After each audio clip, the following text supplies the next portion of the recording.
Hey guys, this is Mitch Vosburg from the Manistee News Advocate and Benzie County Record Patriot.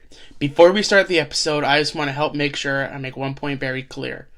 As the headline suggests, we're going to talk high school girls basketball and make some predictions. By no accounts do we have any ill wishes toward any of these programs, any of these players, any of these coaches, or any of these fan bases. Myself and sports editor McLain Moberg have spent the entire basketball season going from school to school to see how these teams pan out. We are so excited for the March Madness in the state of Michigan to begin, but also though we have a small idea of how we think it may play out. These are our thoughts. If you have any issues with the way we handle this, please get a hold of us in the email listed in the description. Okay, enough of my chit chat. Let's get the episode.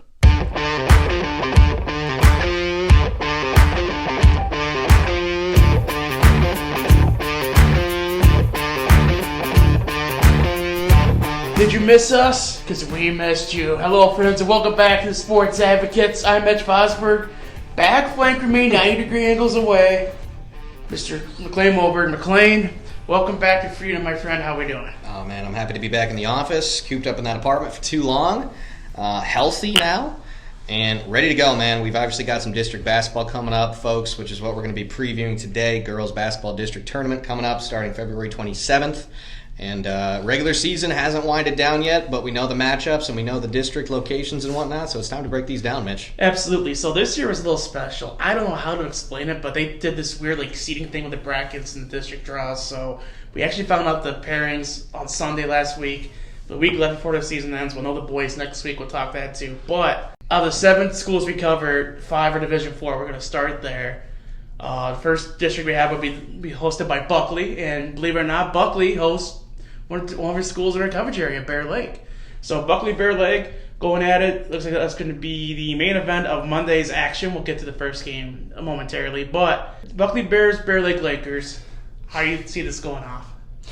Yeah, the one thing I love about Bear Lake girls basketball is, the camaraderie and the leadership that's on that team, the 5 seniors that are there. Obviously, to me, wins don't always reflect, the success of a season and whatnot, and here they are, and I think they're playing some of their best ball. They're coming off of a very close loss to Big Rapids Crossroads here last night, and I think they're going to enter this and fight fiercely and to the end and see what happens. But, the one thing about them is I think they have to get going early. That's sort of their MO, so to speak. It was kind of last year, too, where maybe they had these kind of slow starts out of the gate and then they would figure it out in the second half. I think for Bear Lake, it is key that they get off to a fast start here against Buckley to give themselves a quality chance in the third and fourth quarters. Yeah, I'm with you there. I did watch Buckley play one time this year. They got some good size. It's not the biggest, not the best height and length team I've seen this year. That ground goes to Ludington. But, Buckley's got some good size. They've played really good competition. They've held somewhat tight with Brethren earlier in the year. The one thing I like about Bear Lake is Hannah Harrington mentioned this when she was on the podcast. These girls just fight. One girl after her Marion game was throwing up of an exhaustion. That's going to be some sort of fight Bear Lake's going to put on. And it's kind of do or die, and their seniors kind of know they're laying the foundation for what they really want to do in the future. But I think Buckley's going to pull out this win, unfortunately, but it's going to be a tough physical game. It's going to come down to the very last possession. Yeah, I agree with you. I think it's going to be close. These are 2 teams that are looking to get to that next round against Brethren, which is obviously going to be a tough matchup for no matter what team, in my opinion, just with their size and their record and just overall skill and success. But I think this is going to be a quality opener to this district, and it'll allow us to move on to that next district game, Mitch. Yep, the first game on that day would be Onekama taking on Fife Lake Forest area, a town that I had no clue even existed until I moved up here last February. What's up? Foragers right now are 5-15, kind of like Bear Lake. The record doesn't tell the holy tale. Fife Lake Forest area is 2-17. So, I'm going to ask you this first, McLain. How do you think this game's going to shape up? I think Onekama's going to win this game. I guess just to start there, if we're going to put our stamp on it here, real quick, I do think Onekama is going to win this game. I think they have enough firepower there. When you talk about some of their individuals and their players and whatnot, obviously you have Carly Bennett, who is, a senior point guard for them. Obviously the daughter's coach and whatnot. She knows that offense inside and out. She knows that defense inside and out. They have some very exciting young players like a Heather Zielinski or an Ava Mottler or a Haley Hart. Those girls are very, very tough, very motivated. And, Ashlyn Blackmore is a junior on that team that contributes a lot night in and night out. I just think they're a very talented group who just really hasn't been able to find that stride this year. Maybe, where they did kind of find moments of that last year. But this is obviously a very good opportunity to play a Fife Lake Forest area team and get it on track ahead of what would be a MESIC game and, in my opinion, another winnable game for them in the semis if they were to win this one. Here's what I like about Onekama. The coaching staff have found a really good way to utilize the fifth quarter rule and bringing up eighth graders, rotate them in properly. And this team, when I've watched them play, one attribute I can say about this team, Onekama's gotten better throughout the year, is confidence. Especially when you have a lot of these young kids. I mean, you returned one starter, and then, Madison Gutowski, their senior, didn't play at all last year because she had to get something fixed. But, I've got a chance to watch them 3 or 4 times, and each time you could see the growth is getting better. It's getting better. The only thing I'm curious about now is you don't have to worry about JV action. So what is that rotation going to look like when you have all your 8th graders and all your freshmen at your disposal? There's no really minutes restrictions except for, the 32 minutes you play. So I'm curious to see how that goes, but I don't think Onekama should have a problem with Fife Lake Forest area, in my opinion. I'm right there with you. Obviously, next up that leaves us with the 2 semifinal games here, Mitch, where you've got MESIC who earns a bye, you've got Brethren, another team in our coverage area that earns a bye. Talking a little bit about them, being that we did pick Onekama, we can kind of start here with Onekama and MESIC and look at that game. And, how do you think that one's going to go, Mitch? Onekama. And here's the reason why I think that. If I'm Greg and Tracy Bennett, and I know that the number of games with my daughter are literally numbered at this point. They're going to throw everything at the wall, make sure everything sticks. They're playing for everyone's playing for their lives right now, but I think it just means a little bit more to Onekama, especially a competent team like that. That's not a knock on MESIC. It's just I think Onekama's got a really good young core with the 2 really good seniors and some good, juniors and sophomores in there too. And I think Onekama battle tested in the Northwest Conference. I think it's the better team. So give me Onekama to win that one. Yeah, the Northwest Conference, you mentioned it. That is a tough place to play. Obviously Tracy and Greg, they know that better than anybody. I think this is a battle-ready team. I think that they already are tested. I think anybody that plays in the Northwest Conference is tested all year, and I think part of that is, you liken it to strong non-conference scheduling in like a college basketball, right? This is a tough conference, and this is what does prepare you for a district. And I think them getting off on the right foot against Fife Lake and going into a MESIC, I think they have a great shot to win this one, and I'm going to take them as well. Which brings us up to our second semifinal matchup, Buckley and Brethren. A lot of B's flying around here early. Jeez. It's like my report card in 7th grade. Anyway, so Brethren and Buckley, these two did play earlier in the regular season in Buckley. Brethren wound up winning that one, I believe, by double-digit points. McLain, who you got here? Yeah, so I'm taking Brethren here, and just to offer up, the score, it was 49-42 Brethren on the road that night, January 16th. And, when you look at a Brethren, there's just too much firepower there, in my opinion. When you look at this, this is a team, let's talk about Brethren Bobcats for a second, In my opinion, one of the more talented teams I've seen at the high school level. They're 18-3.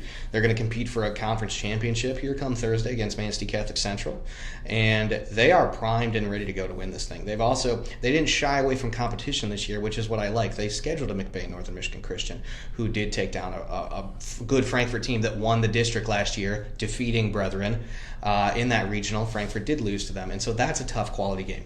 Plus, you mentioned playing MCC twice a year ain't no slouch. There is some good quality competition. Marion. It goes on, and I do believe that this is a tough league for a Brethren or for anybody. And their size and length, when you talk about Stella Estes and then, her name is escaping me, Ellie Sexton. Just such a talented individual down low in the post with those post moves. And I remember her the night that they beat MCC the first time. Obviously it was a very close game and a struggle, but just sort of a masterful performance down in that post, especially late when you talk about 2 or 3 minutes. I think there's another gear with this team that kicks in crunch time, and I think you're going to see that throughout the districts. Yeah, I'm with you. I think if there's one team in this district that can match Brethren's size to an extent, I think it's Buckley. That's why you saw that score get so close back in January. Brethren pulls this out, but don't be surprised if the gap on the scoreboard is really, really narrow at halftime. I can tell when I was talking to Julie Riggs after their last home game. She made a comment on the record saying that, there's a lot of little things that need to work out before districts. And, when you play like one game in between that last home game and this game against Buckley, there's not a lot of game action where you can really work things in and try and get things fixed out right. But I think Brethren still pulls this out. I think it's a 6-8 point game. And Maddie Biller and Paige Patowski are going to be the two X factors in that game. Yeah, I'm with you. I'd like to throw in Olivia Sexton, too, who often makes quality plays and clutch moments there for Brethren. Don't want to leave her out, as that's somebody, in watching that team this year, I have seen her contribute at a high level, especially in that MCC game that I saw. She made a lot of plays. And next up here in the district, finals, of course, people, within our predictions, we're thinking it's going to be Brethren and Onekama here. These are two teams that did play following Stella's injury against MCC, so they were not at full strength when they did, but Brethren did take them down in a home game on January 18th earlier this year, 47-29. Mitch, your thoughts on this rematch? So, for the Onekama side, you have coaches trying to keep playing with their child one more time. And then on the Brethren side, you're staring down for the second year in a row, hopefully your first district championship in 40 years. I think just because of that history and the size, I like a lot of Onekama's future post pieces they're going to have, the Anna Bradford and Delaney McCarthy, but they're still just so young, and that's gonna be the biggest stage they've played on so far. Brethren's bigs have been on that stage before last year. Give me Brethren in this matchup. I think it's going to be tight at halftime. It's going to be pulled away in the fourth quarter. But give me Brethren. I'm going to be taking Brethren in this one as well. Simply just because of a size factor here. And, when you talk about size and length, and they are, having seen this game, and then watching it from the perspective that Stella is not there, that size did cause Onekama some problems. Now, Onekama, of course, had some turnover issues that can get cleaned up in that game, and that I know Tracy will clean those up and get those ready to go. And so I think it's going to be a cleaner game from Onekama. Again, something we've talked about throughout this segment here on this district is they're going to be a motivated group. They might be the most motivated group in this district, or at least 1A, 1B with the team that they would be playing in this finals with Brethren. Mm-hmm. But I do think overall, when you talk about the size, the experience, and whatnot, just being in that situation, Brethren was there last year and was right there, and now they're back here this year. I just don't see them letting this one slip away like maybe last year did. Yeah. So that wraps up the Buckley district. Let's get here to the Walkerville district. One team in our coverage area is in here, but looks for the one seed with a bye. It's going to be Manistee Catholic Central. They're going to see the winner of Mason County Eastern and Baldwin. That's going to be the first matchup on the 27th. I'm just going to go on a hunch and say it's Mason County Eastern, mainly because Baldwin's 0-11 right now. But how do you see that one shaking up? Yeah, I do believe it'll be Mason County Eastern versus Manistee Catholic Central as well in that semifinal game, and I will be taking MCC in that game. I think that there are so many talented individuals on MCC's roster, and that's a team that I have seen a lot of. And when you talk about their senior and junior class, Aaliyah Stickney and Elizabeth Logan, a Grace Kidd, and Ashley Van Alst, I could go on. A Kaylin Johnson down low in the post.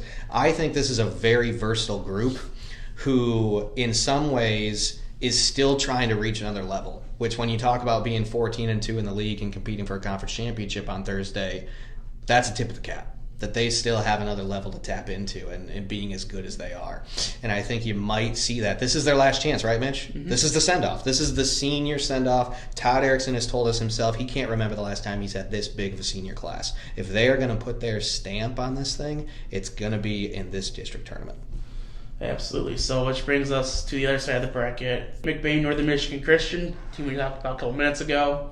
They're going to face the winner of Pentwater or Walkerville. I'm just going to guess it's Pentwater based on what I saw with Walkerville last week.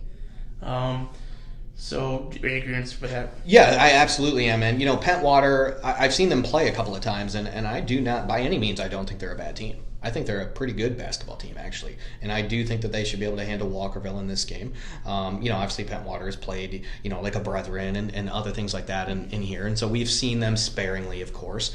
But I do think Pentwater will have enough to pull this out. And then when you talk about in that semifinal game against a McBain Northern Michigan Christian, a team that was in the regionals last year and a team that did take down Brethren earlier this regular season, I do think that they'll probably win that, and you're looking at an MCC versus McBain district final here. Absolutely. So in that district title game between the Sabres and the Comets, cool mascot name by the way, the Comets. You can't go wrong with that. But who do you like here? Yeah, I'm going to take MCC actually. I know McBain took down Brethren. Again, though, sort of that motivational factor. Not that any one team, of course, is more of a motivated than another. We're not on all of these teams' beats, Mitch, of course, but knowing what I know and having the conversations that I've had on off the record, being able to see this team in action a lot, and what happened last year, Mitch, falling short of where they ultimately wanted to be. This is sort of that year where they're running it back, so to speak, and I do think they pull it off to a certain extent. So I'm really torn on this, mainly because when I got to watch McBain Northern Michigan Christian at the Division IV level, I don't think I've ever seen a team from starting point guard or starting center all be taller than me. Like, they got some good size, top to bottom entire lineup, some good talent off the bench. I'm just going to say this: the winner of this game is going to be the team that shoots the ball the best. I think the one big bugaboo MCC had last year, he talked about that big run. I believe they shot 125% for the entire district tournament. That's what sent them off. If MCC can find a way to shoot the ball and be able to capitalize on opportunities, they should have no problem winning this game. My prediction is the team that shoots the best. I know it's kind of a cop-out, but that's honestly how I feel. I mean, I'm not going to lie to my friends here that are listening to our audience. I'm not going to lie to you here. Whoever shoots the ball best is going to win. No, I think that will be the ultimate determiner of this game. You're not wrong. That is what plagued them last year, was just low shooting percentage from the field from everywhere. You talk about three-point line, 2-point buckets, free throws.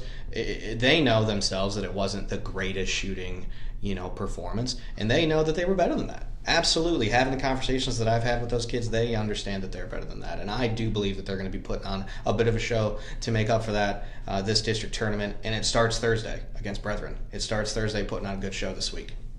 Absolutely. So now let's get on to the Frankfort district, the third of the four we're talking about here. Slipping in the Benzie County for a second. The first matchup, the only quarterfinal we have, is Leland and Lake Leelanau St. Mary. I'm not going to go too far in that game because I haven't watched either team play, and I think it's honestly a toss-up. So give the Frankfort right now at 10-10, taking on 3-15 Sutton's Bay. McLain, what say you? Tim Resnich and the Frankfort Panthers are going to be moving on to the district final game for the millionth time in a row, it feels like. I don't know the exact number on that, guys, but I know it's a lot in the last 10 years, and they were there last year and they won a district, and I think they're going to have the opportunity to at least win one again here. I do not believe that Sutton's Bay is able to get by Frankfort. Yeah, I'm with you. I think Frankfort pulls away with this kind of easily, although Sutton's Bay's point guard, that's the best first thing I think I've seen in sports. Sunshine. Coolest name ever. I love that so much. Can we both assume that in the finals they're going to see Maple City Glen Lake, who's the top two teams in the state? Yeah. Okay. We can assume that. So, Maple City Glen Lake, Frankfort, you don't need a lot of build around it because that's that big of a rivalry up there, which I found out again once I got here. But how do you think this game's going to shape up? I would like to start by saying this. This is a team that I really have enjoyed watching the time that I've had to, to watch them this year. This is a really talented group with a Kinsey Stockdale, just a really head down type of player, put her shoulder down, get into the lane. She's a really rough and tough physical player. A girl like Savina Anhalt, who, conversations between me and Tim Resniff, she's worked really, really hard throughout this past offseason to get her jump shot where it needs to be, and it's turned her into a prolific shooter on that team. A girl like Kylie Harris, who, I'm just going to say it, after watching that Christmas tournament game, she's got the ability to go off, man. She can go off at any time. She can get 20. And it's just depending on the night if she's in that zone. And then you talk about Emma McKenzie and Evelyn Vantol down low. Of the teams that we cover, I'm not sure that there is a post presence that rivals Brethren more than Frankfort's does right now.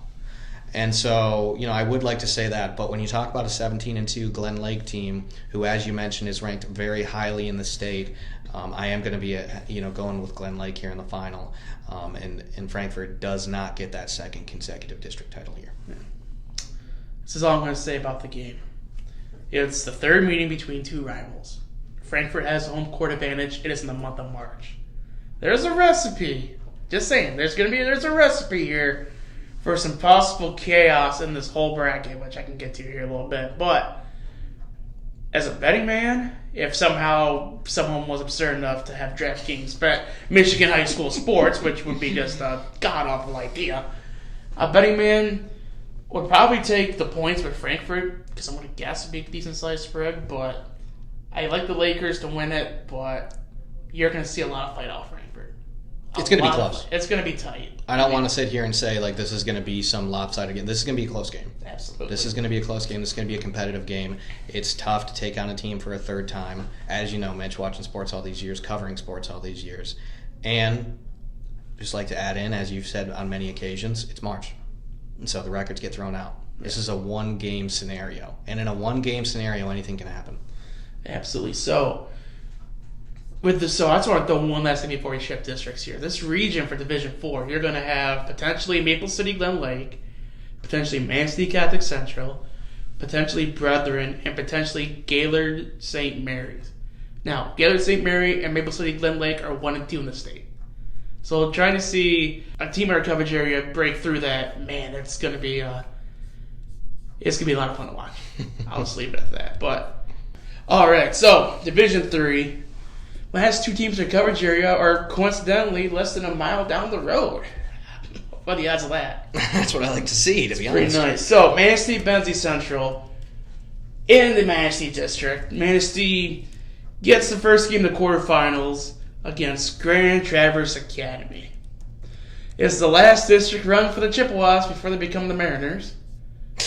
You're right, Mitch. It is. Yep. That's exciting in some ways. My idea for the Blue Wave was not heard, and I am not upset about it whatsoever, but Manistee, Grand Traverse Academy. How do you see it shaping up?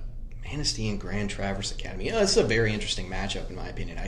It's probably more even than not, and to me, Manistee is one of those teams where if they play up to their full potential, I think they kind of win this game, regardless of what the situations are.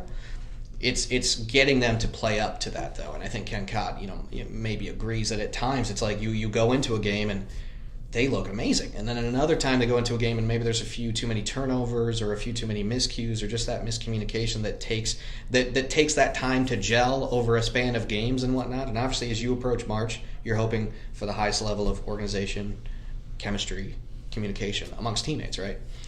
And I think Manistee, remembering last year's district game in Ludington that I went to, it wasn't against Ludington, it was against Cadillac, if I believe.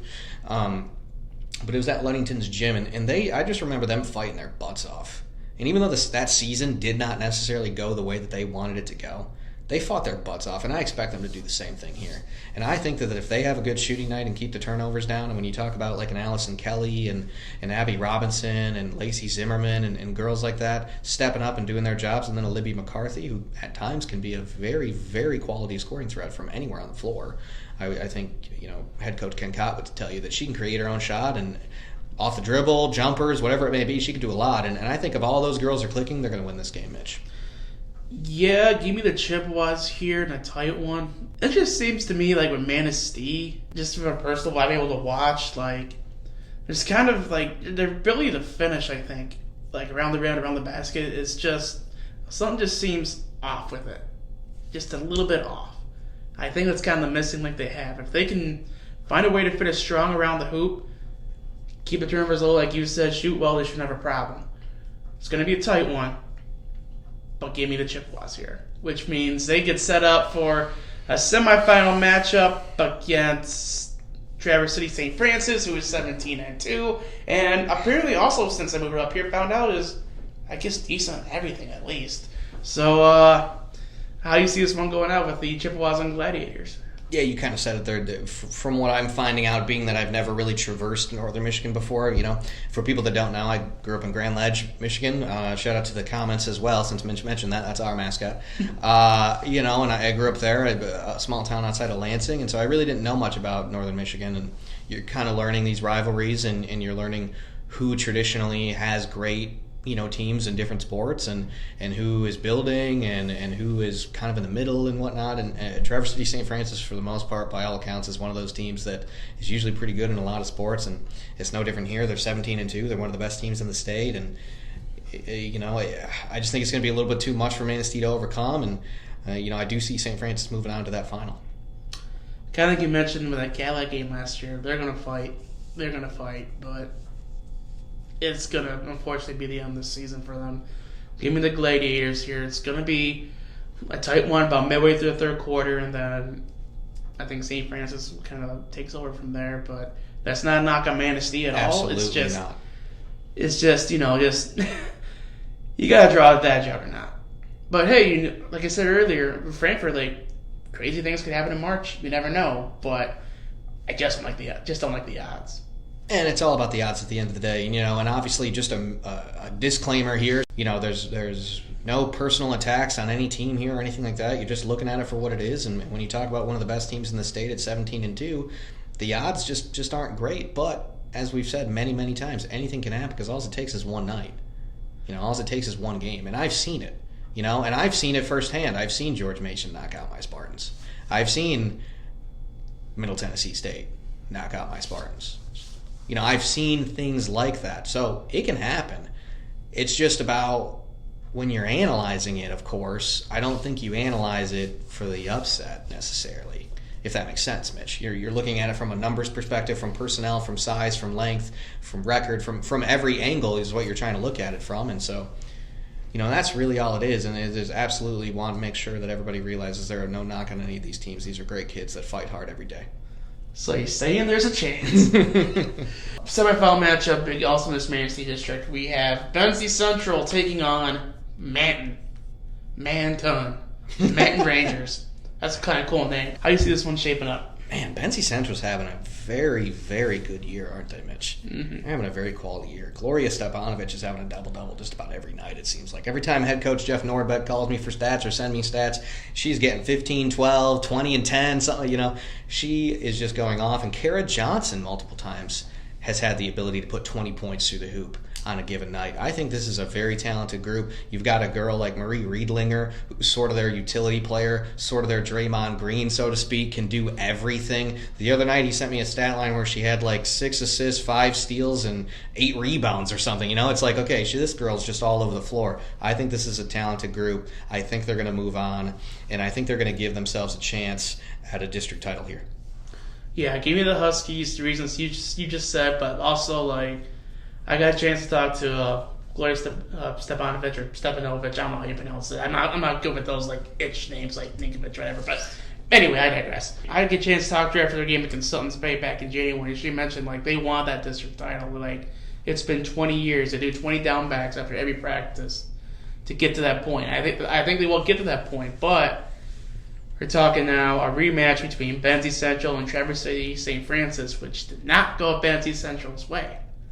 So, in that rematch, how do you see it shaping up?